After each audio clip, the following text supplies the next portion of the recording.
उफ, यो फापरको रोटी बनाउनु हर कोहीको बसको कुरा चाहिँ रहेन रहेछ गाइज। हेलो गाइज, म फेरि पनि एउटा नयाँ भिडियो लिएर हजुरहरु सामु उपस्थिति भइसकेको छु।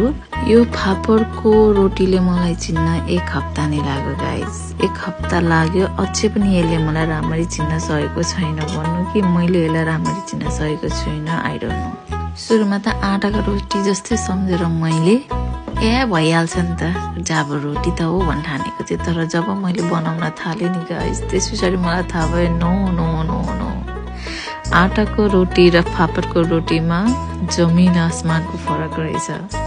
फाइनली 1 हप्ताको लामो कोसिसपछि मैले यतिको रोटी फापरको रोटी बनाउन सकेको छु गाइस। यतिको रोटी बनाउन मलाई 1 हप्ता लाग्यो गाइस। 1 हप्ता। थाहा छैन अझै म कहिले पर्फेक्ट भइसक्छु। यो भन्दा पनि राम्रो रोटी बन्न सक्छ भने गाइस प्लिज कमेन्टमा मलाई कसरी बनाउने भनेर लेखिदिनु होला है guys. Thank you for watching. Bye by.